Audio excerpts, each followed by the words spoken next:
کر رہا ہے، ٹریننگ دے رہا ہے۔ فوج سے یہ بات مخفی ہے، فوج کی بات پہ علم ساری بات، لیکن بولتے نہیں ہیں۔ جب یہ آئی ایس پی آر والوں نے کہا کہ ہمیں ثبوت مل گئے، اسلحہ مل گیا ہے بھارت کا وزیرستان میں، تو اگلا جملہ صرف یہ تھا کہ ہم نے فورن آفس کو، حکومت کو اس سے مطلع کر دیا۔ اس کے بعد ایک خاموشی، موت کی سی خاموشی۔ فورن آفس آگے بات نہیں کرتا، اکا دکا بیان دیتے۔ بھارت کے ہائی کمشنر کو بلانا چاہیے، احتجاج کرنا چاہیے، اس کے سامنے بھیگی بلی بنے رہنا، ہاتھ جوڑ کر کھڑے ہونا، اس کے چرنوں کو چھونا، امریکہ کے کہنے پر، اس کی ہدایت پر اگر ہو رہا ہے تو اس کلچر سے نجات پانی چاہیے اور اس کلچر کو رخصت کر دینا چاہیے۔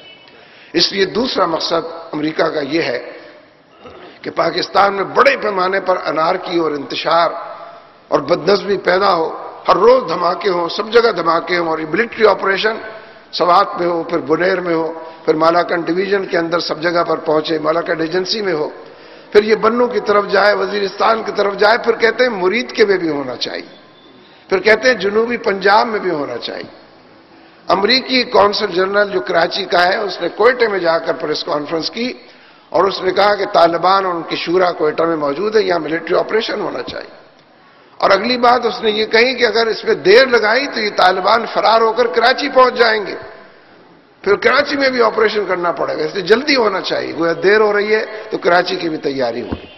امریکہ کا مقصد یہ کہ جب ملک میں اتنے بڑے پیمانے پر افراتفری ہو تو امریکہ بہادر پوری دنیا سے یہ کہے کہ پاکستان کا ایٹمی پروگرام غیر محفوظ ہو گیا، اس کو سیکیور کرنے کے لیے، اس کو سیو کرنے کے لیے، اس کو انٹرنیشنل کنٹرول میں یعنی امریکہ کو دے دیا جائے۔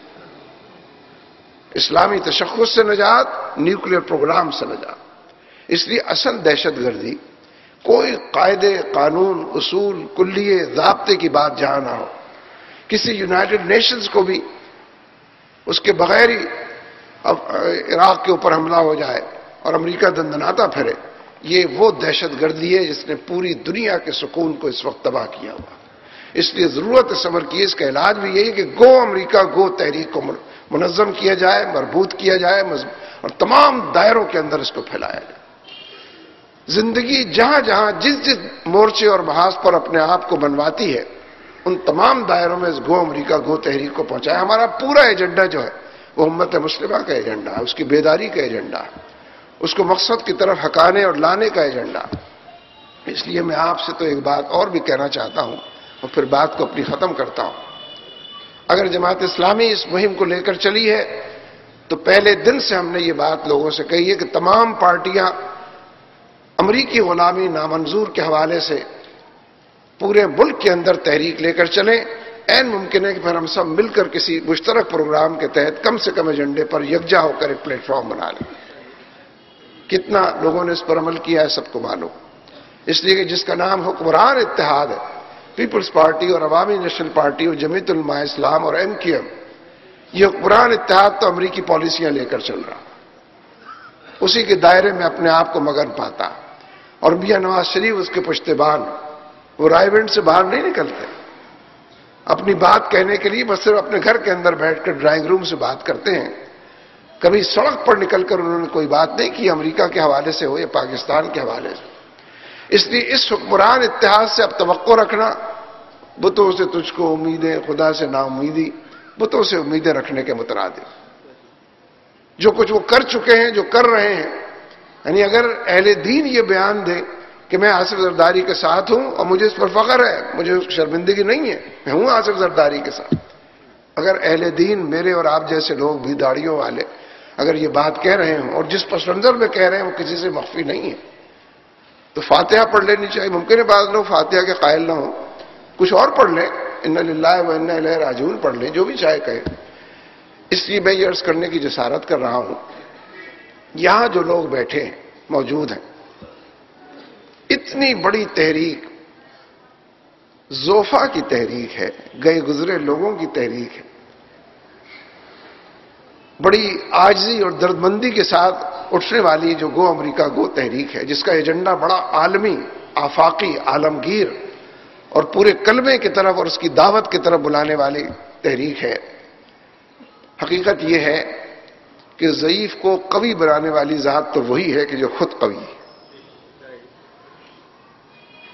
یعنی جس کی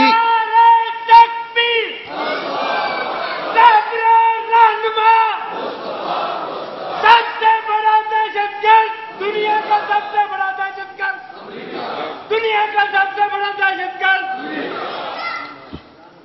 یعنی جس کی کبریائی کے ڈنکے بجانے چاہیے، جس کی بڑائی کے حوالے سے آپ میں سے کچھ لوگوں نے ابھی اللہ اکبر کہا، باقی انتظار میں تھے کہ اگلی دفعہ کہیں گے.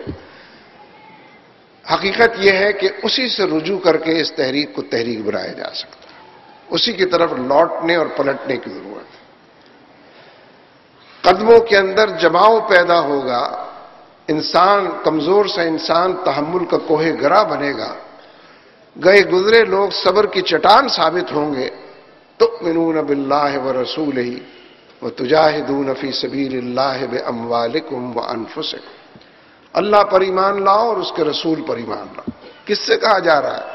جو پہلے سے صاحب ایمان، یا ایھا الذین آمنوا، ان سے کہا جا رہا ہے کہ اللہ اور اس کے رسول پر ایمان میں تازگی پیدا کرو، شادابی پیدا کرو، بڑھوتری پیدا کرو.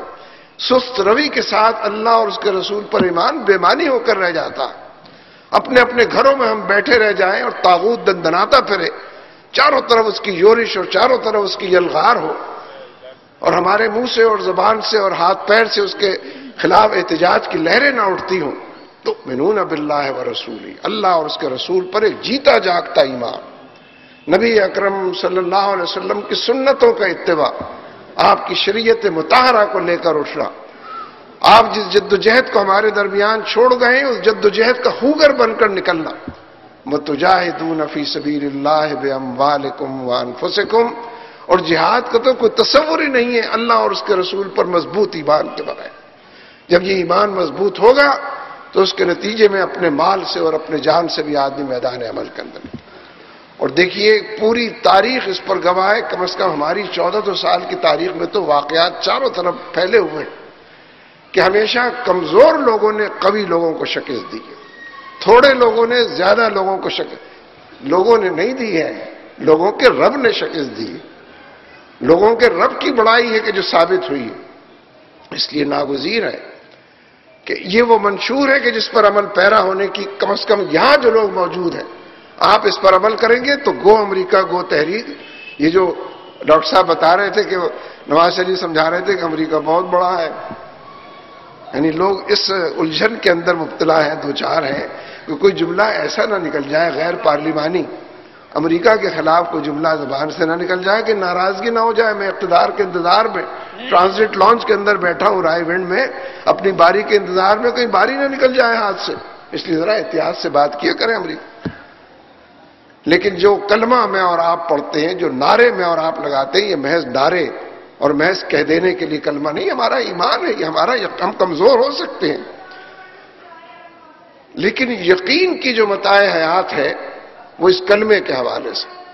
اس لیے اس منشور کو تو دل و دماغ کی دنیا کے اندر سرایت کرنے کا موقع دیجیے اور رگ و ریشے کے اندر اس کو پیوست کر لیجئے کہ تؤمنون باللہ ورسولہ وتجاہدون فی سبیل اللہ باموالکم وانفسکم. آپ کو تو معلوم ہی ہے، میں نے وقت بھی ذرا زیادہ لے لیا ہے، 2-3 منٹ میں ختم کرتا ہوں. دیکھیے میرے اور آپ کے پاس اور سارے انسانوں کے پاس دو ہی چیزیں، ایک جان ہے اور ایک مال ہے. اور ازل سے لے کر آج تک انسان، حضرت انسان یہ طے نہیں کر سکے ہیں کہ جان زیادہ قیمتی ہے یا مال زیادہ قیمتی. جب جان پر بناتی ہے تو کہتے ہیں کہ جان ہے تو جہان ہے، قرض لے کر بھی جان کو بچاؤ، زندہ رہیں گے تو اور کما لیں گے. جب مال پر کوئی بگڑی بناتی ہے تو کہتے ہیں کہ چمڑی جائے لیکن دمڑی نہ جائے. پھر مال کو سینت سینت کر کلیجے سے جب چاہتا ہے جان کو کلیجے سے لگا لیتا ہے، جب چاہتا ہے مال کو. سمجھ میں نہیں آتا قیمتی زیادہ کون سی. اور عملاً لوگ جان سے مال بناتے ہیں، 12-12 14-14 گھنٹے روزانہ کام کر کے جوانی میں ہی بوڑھے ہو جاتے ہیں مال بنانے کے لیے. پھر مال سے جان بناتے ہیں، جان سے مال بناتے ہیں، مال سے. اللہ تبارک و تعالیٰ نے بھی انہی دو چیزوں کے بارے میں کہا ہے کہ وَتُجَاهِدُونَ فِي سَبِيلِ اللَّهِ بِأَمْوَالِكُمْ وَأَنفُسِكُمْ. تمہیں یہ دو چیزیں بہت پسند ہیں.